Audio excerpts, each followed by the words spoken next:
Hey, it's John. I'm going to break down the Warriors' latest preseason moves. We're going to react to Trevion Williams and McClung's last game in the preseason and talk about the new additions, break them down, give you a little context about these new guys on the squad.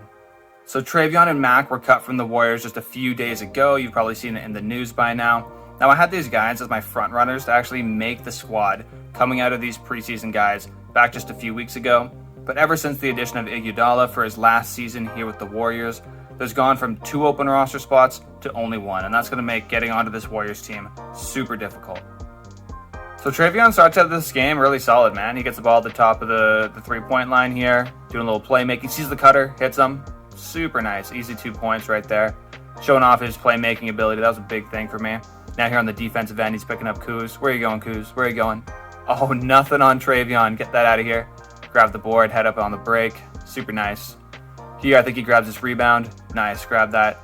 See Patrick Baldwin Jr. on the wing, and he's going to knock that down. Beautiful. So yeah, this game started off super nice for him. He's got a couple assists already. Got a good rebound, played some nice defense on Kuzma. See him working the pick and roll, pick and pop, out to the top. You know, clunks off the front, but he gets his own rebound back. Later got a couple free throws, and that's the second one you're seeing there. He missed both of those free throws. That's the start of this not going so well for him.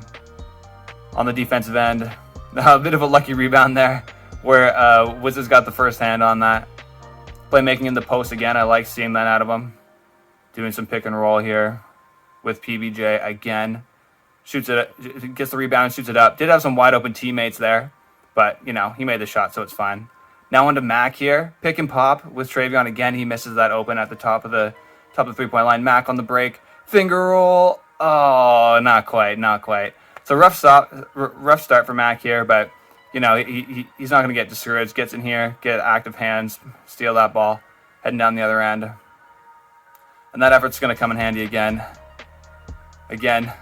Out onto the break. Look how fast this guy is, man. Just the acceleration on him is insane.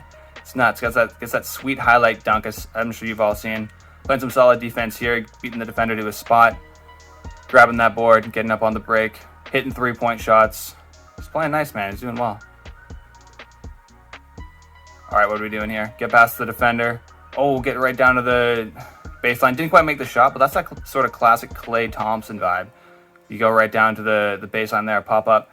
Zoom in right past the big guy there. Swinging it out. I believe that's Moody. Beats his man. Gets right to the cup. Dunks that. All right, again with the acceleration. Switching.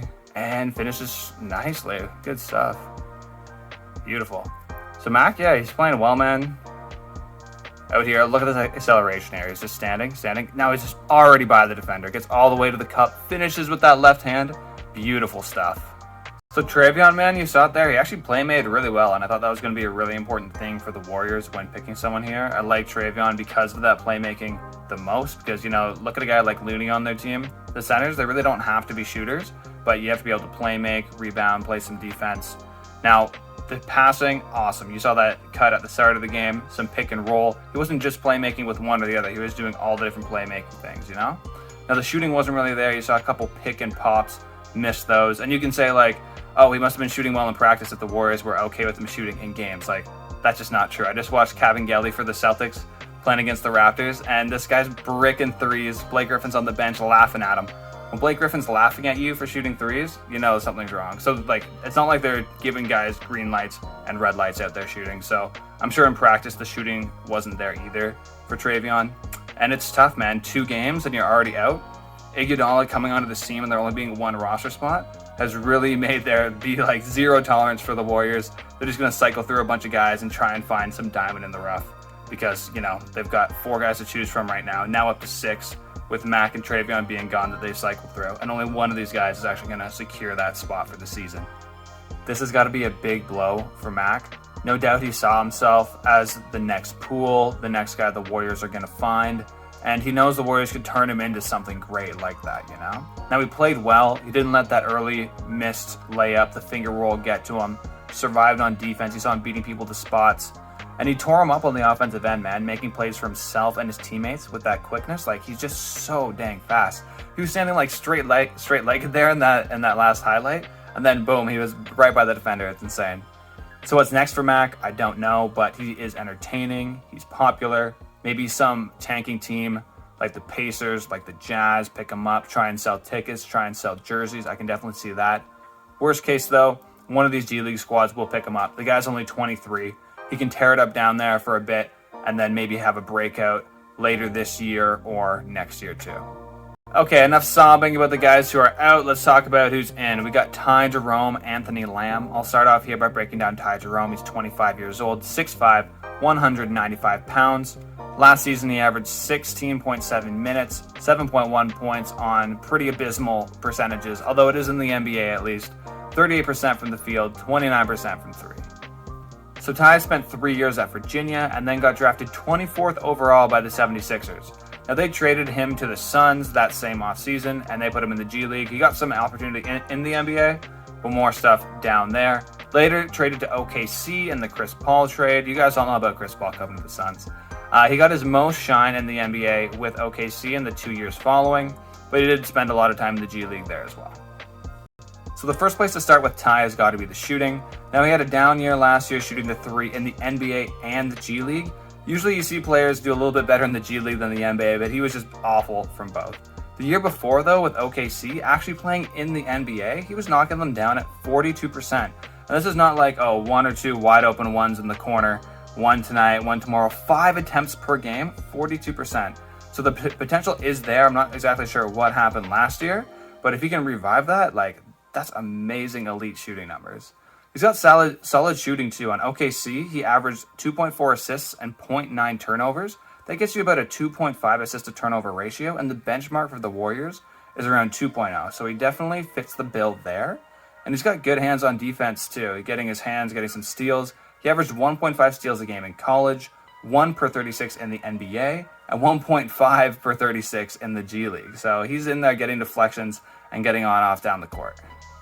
To make this team, Jerome's got to knock down threes in practice. Like I was mentioning with Travion and Mac, they spend weeks with these people. We saw 12 minutes, 15 minutes maybe in Travion's case in the preseason when we're making judgments. And look, you saw Mac actually played really well, but that's not what matters when you compare 12 minutes of preseason play versus a whole 2 or 3 weeks where they're with the team every day, training, scrimmaging. So they see a lot more of them than we do actually playing on the court. So knock down those threes in practice, move well without the ball to get open and easy shots, get that field goal percentage up, and that'll help you too when it comes to playmaking. You'll be able to move the ball a little bit easier, so you're getting those assists like I believe he's capable of. Like I mentioned, with OKC, he had 2.5 assist to turnover ratio, so move the ball, don't rack up any turnovers, and move off the ball for easy buckets. His field goal percentage, career, that's 1 season with Phoenix, 2 with OKC in the NBA. His field goal percentage is 40%, which is just terrible. The best way to increase that is to get easy buckets, man. Move off the ball and get wide open layups. That's what we want here.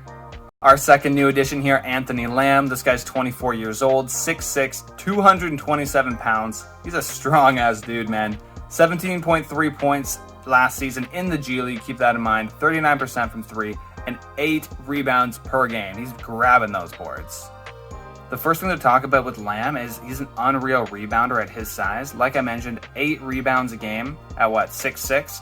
He did that in college too, so that wasn't just in the G League he had quite a good season. He was getting about 8 rebounds too per game in college. That stuff's just insane. As for shooting, he was up and down throughout college, and the number of attempts really had an impact too. As he started shooting more threes, the efficiency really dropped off. However, last year in the G League, like I mentioned, 39%, and he was shooting 7.4 per game. So I think it's safe to say that that's been remedied. Now, there is a bit of playmaking weakness. He's averaging 4.6 assists per game, but only a 1.3 assist to turnover ratio. So that's pretty rough. He's getting 3 turnovers a game. He had similar issues in college too, although it was on lower volume. He wasn't getting the ball quite as much to make plays. Another concern with his game too is he's only sort of moderate at finishing at the rim. This guy's 6'6", 227 pounds. If you're getting in there, getting rebounds, liking that physicality, I want to see a higher percentage from 2. And also more free throw attempts. He's averaged 2.3 free throw attempts per game. That's just not enough. Getting to the free throw line 1 time in a 35-minute G League game, it's not enough when you're that strong and you have the ability to be that physical. So I think Lamb has the potential to fit in okay here on the Warriors. They like shooting, so he fits there. Now, he should just be taking easy open threes. There's a lot of guys who, in the G League, they shoot amazing from the three, and then they come into the NBA, and it's a little bit tougher, so their stuff falls off a lot. So move without the ball, get open shots, and just take the three-pointers that are really easy and open. He's got to go from in the G League, where he is the man shooting 7.4 threes a game, to the NBA in this preseason here, where he'll get maybe 2 if he's lucky. Now, the Warriors also like playmaking, man, and a 1.3 assist to turnover ratio is going to be a big issue. He's very turnover prone. So, use your big frame to set good screens. That way you can do some playmaking without even ever touching the ball. If you don't touch the ball, you can't turn the ball over. So, set some good screens and be effective without the basketball, making plays on the offensive end. All in all, make some easy passes, move off the ball, and make your open threes. Anyways, guys, I hope you enjoyed the video. I'm super excited to watch more of this preseason play as we gear up for the regular NBA season. I'll see you next time. Peace.